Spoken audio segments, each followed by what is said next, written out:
ज्ञानतिमिरान्धस्य ज्ञानञ्जनशलाकया चक्षुरुन्मिलितं येन तस्मै श्रीगुरुवे नमः। वाञ्छाकल्पतरुभ्यश्च कृपासिन्धुभ्य एव च पतितानां पावनेभ्यो वैष्णवेभ्यो नमो नमः। श्रीकृष्ण चैतन्य प्रभु नित्यानंद श्री अद्वैत गदाधर श्रीवासादि गौर भक्तवृंद। हरे कृष्णा कृष्णा कृष्णा हरे हरे, हरे राम राम राम हरे हरे। श्रील प्रभुपाद की श्रीमद् भगवद गीता चतुर्थ अध्याय श्लोक क्रमांक 5। श्री भगवानुवाच बहुनी में व्यतीतानि जन्मानि तव चार्जुन तान्यहं वेद सर्वाणि न त्वं वेत्था परन्तप। श्री भगवानुवाच बहुनी में व्यतीतानि जन्मानि तव चार्जुन तान्यहं वेद सर्वाणि न त्वं वेत्था परन्तप। जब श्री भगवान ने अर्जुन को कहा कि मैं यह योग विद्या, मैंने यह ज्ञान सबसे पहले सूर्यदेव को दिया था। सूर्यदेव ने अपने पुत्र वैवस्वत मनु को दिया और मनु ने अपने पुत्र इक्ष्वाकु को यह ज्ञान दिया। और फिर इस प्रकार एवं परंपरा प्राप्तम एवं राजर्षयो विदु, परंपरा से इस आध्यात्मिक ज्ञान का प्रवाह चली आ रही थी, लेकिन कालक्रम में नष्ट हो गई। इसीलिए तुम चूँकि मेरे भक्त हो और सखा हो, मैं तुम्हें वही प्राचीन ज्ञान तुम्हें प्रदान कर रहा हूँ। स एवायं मया तद्य योगः प्रोक्तः पुरातना भक्तोसी में सखा चेति रहस्य ही एतद उत्तमम।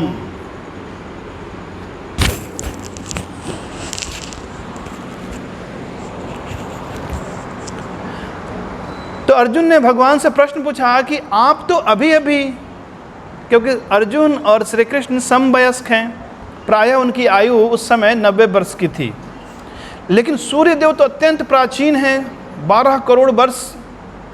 तो आपने यह ज्ञान सूर्यदेव को कब प्रदान की, मैं कैसे समझूं? तो भगवान इसके उत्तर में कहते हैं बहुनी में व्यतीतानि। बहुनी यानी बहुत बहुत, व्यतीतानि बीत चुके हैं, जन्मानि हमारे और तुम्हारे ऐसे अनेक जन्म बीत चुके हैं अर्जुन। तान्य हम वेद सर्वाणि, किंतु मैं उन सभी जन्मों को जानता हूँ। न तुम वेथा परंतप, लेकिन हे परम प्रतापी अर्जुन तुम उन्हें नहीं जानते। श्री कृष्ण क्यों जानते हैं? क्योंकि श्री कृष्ण परमेश्वर हैं, अर्जुन जीव है। जैसे ही जीवात्मा अपने शरीर को बदलता है, या यूँ कहें कि जीवात्मा यदि स्त्रीलिंग है तो जीवात्मा शरीर को बदलती है तो सब कुछ विस्मृति हो जाती है, यानी हम सब कुछ भूल जाते हैं। यानी पिछले शरीर में हमने क्या किया था, इस शरीर में हमें याद नहीं। लेकिन भगवान अपना सच्चिदानंद स्वरूप को कभी नहीं बदलते। भगवान का जो दिव्य शरीर है वो कभी परिवर्तित नहीं होता। इसलिए भगवान कहते हैं कि मैं उन सभी जन्मों के बारे में जानता हूँ, लेकिन हे अर्जुन तुम नहीं जानते। इसका अनुवाद मेरे पीछे दोहराएं। हे अर्जुन, तुम्हारे और मेरे बहुत से जन्म हो चुके हैं, मैं उन सबको जानता हूँ, परंतु हे परंतप तुम नहीं जानते। भगवान ने दूसरे अध्याय के 12वें श्लोक में भी कहा था, नत्वे वाहम जातु नासम न त्वं नेमे जनाधिपा न चैवा न भविष्यामः सर्वे वयमतः परम। हे अर्जुन, ऐसा कभी नहीं हुआ कि तुम नहीं थे, मैं नहीं था और ये राजागण उपस्थित नहीं थे। यानी हम सभी सदा विद्यमान रहते हैं किसी न किसी शरीर में, लेकिन सामान्य जीव अपनी बद्ध अवस्था के कारण भूल जाता है, लेकिन श्री कृष्ण परमेश्वर होने के कारण विगत सभी जन्मों के बारे में जानते हैं। तो मानो अर्जुन प्रश्न पूछे भगवान से कि फिर आपके जन्म में और सामान्य जीव में क्या अंतर है, यानी आपके प्रकट होने में क्या विशेषता है।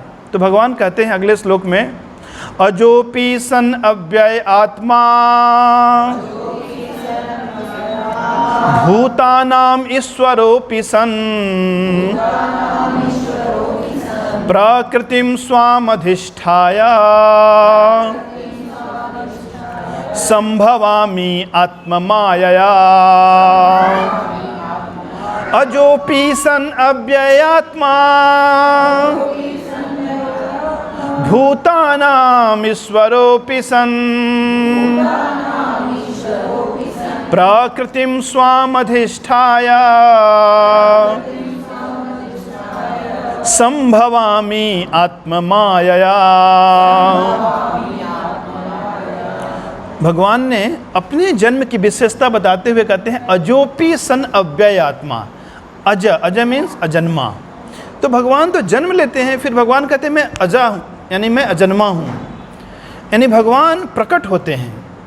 जैसे सामान्य जीव इस संसार में अपने कर्मों का फल भोगने के लिए जन्म ग्रहण करता है, प्रकृति के वशीभूत होकर उसे कई प्रकार के शरीर स्वीकार करने पड़ते हैं। भगवान का जन्म ऐसे नहीं होता। भगवान कैसे प्रकट होते हैं? अजोपि सन अव्यय आत्मा। भगवान क्या हैं? अव्यय हैं, यानी अविनाशी हैं। भूता नाम ईश्वरो अपि सन। श्री कृष्ण सभी प्राणियों के ईश्वर हैं, सभी प्राणियों को अपने नियंत्रण में रखते हैं। प्रकृतिम स्वाम अधिष्ठाय। श्री कृष्ण कैसे प्रकट होते हैं? अपनी प्रकृति को लेकर प्रकट होते हैं। लेकिन सामान्य जीव माया के वशीभूत होकर प्रकट होते हैं। जब श्री कृष्ण प्रकट हुए थे उस समय चतुर्भुज रूप में प्रकट हुए थे, लेकिन माँ देवकी ने स्तुति की कि कृपया करके आप द्विभुज रूप में आ जाएं। तो श्री कृष्ण ने अपने चतुर्भुज रूप को छोड़कर द्विभुज रूप प्रकट किया। संभवामि आत्ममाया, यानी भगवान अपनी माया, भगवान की एक अपनी माया जिसे योग माया कहते हैं। जैसे सरकार के दो नियम होते हैं, एक होते हैं सिविल लॉज और एक होते हैं क्रिमिनल लॉज। जो अच्छे नागरिक हैं उन्हें भारत सरकार या अन्य कोई भी सरकार उन्हें पुरस्कृत करती है और उन्हें भारत रत्न या ऐसे कोई विशेष उपाधि से पद्म विभूषण। लेकिन जो द्रोह करने वाले हैं, जो अपराधी हैं, उन्हें सरकार दंडित करती है। तो जिस नियम के द्वारा सरकार किसी को दंड देती है उसे कहते हैं क्रिमिनल लॉज, और जिस नियम के द्वारा सरकार किसी को पुरस्कृत करती है उसे कहते हैं सिविल लॉज। वैसे ही भगवान अपनी प्रकृति, जिसे योग माया कहते हैं, योग माया के कारण अन्य प्रकार की लीलाएं करते हैं, और महामाया के द्वारा जीव लोग परवश होकर इस संसार में जन्म ग्रहण करते हैं। इसका अनुवाद मेरे पीछे दोहराएं। अजन्मा होते हुए भी एवं अविनाशी होते हुए भी, संपूर्ण प्राणियों का ईश्वर होते हुए भी, प्रकृति को अपने अधीन करके अपनी योग माया से मैं प्रकट होता हूँ। तो यद्यपि श्री कृष्ण अर्जुन के सारथी के रूप में हैं, लेकिन कौन है वे? भूता नाम ईश्वरो अपि सन। संपूर्ण प्राणियों के ईश्वर हैं, यानी ये प्रकृति उनकी अध्यक्षता में कार्य करती है। मया अध्यक्षेन प्रकृति सूयते सचराचरम हेतु नाने न कौन्तेय जगत भी परिवर्तते। इस जगत में जो भी परिवर्तन घटित होता है सब कुछ ईश्वर के नियंत्रण में है। यही कारण है कि भगवान के शरीर में एक अवस्था के बाद कोई परिवर्तन नहीं होता। जैसे सामान्य कोई यदि पुरुष है तो बाल्यावस्था, फिर युवावस्था और युवावस्था के बाद प्रौढ़ावस्था, फिर वृद्धावस्था और आखिरी में शरीर का त्याग। लेकिन भगवान कैशोर अवस्था से आगे की अवस्था उनकी नहीं होती।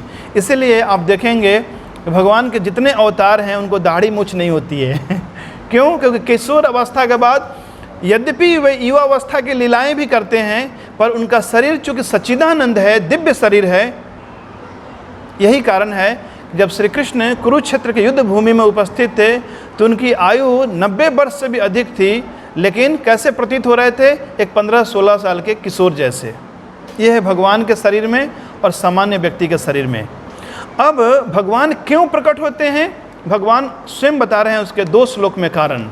ये बहुत ही विख्यात श्लोक है, मुझे पूरा भरोसा है कि आप सभी को याद होगा। यदा यदा ही धर्मस्य ग्लानिर्भवति भारत अभ्युत्थानमधर्मस्य तदात्मानं सृजाम्यहम्।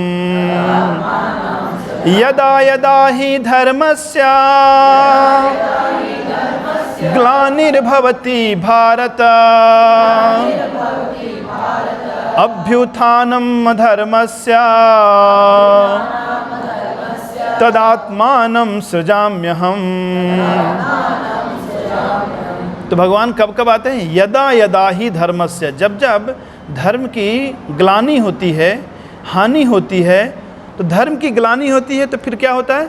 अधर्मस्य, अधर्म की अभ्युत्थानम अधर्मस्य, और अधर्म में वृद्धि होती है। यानी जब संसार में सदाचारियों को सताया जाता है तो दुराचारियों की संख्या में ऐसे ही वृद्धि हो जाती है। झूठ, छल, कपट, बेईमानी करने वाले लोग, हिंसा करने वाले, अत्याचार करने वाले लोगों की संख्या बहुत अधिक बढ़ जाती है। तो भगवान प्रकट होते हैं। यदा यदा ही धर्मस्य ग्लानिर भवति भारत अभ्युत्थानम अधर्मस्य तदात्मानं सृजाम्यहम्। भगवान अपने आप को ऐसे सृष्टि करते हैं, प्रकट करते हैं। और प्रकट करके क्या करते हैं? अगले श्लोक में भगवान कहते हैं, मुझे पूरा भरोसा है अगला श्लोक भी आप में से कईयों को याद होगा। परित्राणाय साधूनां विनाशाय च दुष्कृतां धर्म संस्थापनार्थाय संभवामि युगे युगे। परित्राणाय साधूनां विनाशाय च दुष्कृतां धर्म संस्थापनार्थाय संभवामि युगे युगे। भगवान प्रकट होकर परित्राणाय साधूनाम, जो साधु हैं, जो भगवान के भक्त हैं, जो श्रवण कीर्तन करते हैं, स्तुति करते हैं, ऐसे साधुओं की रक्षा करते हैं भगवान। साथ ही साथ विनाशाय च दुष्कृताम, जो चोर बदमाश, जो ऐसे आसुरिक स्वभाव के लोग हैं, भगवान उनका विनाश कर डालते हैं। लेकिन आचार्यगण कहते हैं कि भगवान के प्रकट होने का एक अन्य प्रयोजन है जो सबसे महत्वपूर्ण है। वह है कि जो भक्त भगवान को देखना चाहते हैं, अत्यधिक उत्कंठित हैं, भगवान के उस स्वरूप को देखना चाहते हैं, तो भगवान अपने स्वरूप में प्रकाशित होते हैं ताकि भक्त लोग उन्हें देख सकें कि भगवान का द्विभुज श्याम सुंदर मुरलीधर स्वरूप कैसा है। तो भगवान 3 कारणों से आते हैं। पहला कारण साधुओं की रक्षा करने के लिए, साधु जो अत्यंत व्याकुल हैं भगवान का दर्शन करने के लिए, उन्हें दर्शन देने के लिए, और तीसरा दुष्टों का संहार करने के लिए। परित्राणाय साधूनां विनाशाय च दुष्कृतां धर्म संस्थापनार्थाय संभवामि युगे युगे। और जब भी भगवान आते हैं तो स्वाभाविक रूप से धर्म की स्थापना हो जाती है। भगवान कहते हैं संभवामि, अपने आप को मैं प्रकट करता हूँ युगे युगे, हर युग में भगवान प्रकट करते हैं। तो त्रेता युग में किस रूप में आए थे भगवान? श्री रामचंद्र के रूप में आए थे। द्वापर युग में भगवान स्वयं कृष्ण हैं, यानी कि जो original supreme personality of God head कहते हैं, जो मूल आदि भगवान हैं, वे स्वयं उन्होंने अपने आप को प्रकाशित किया था। तो श्री कृष्ण ब्रह्मा के एक दिन में 28वें चतुर्युग में प्रकट होते हैं।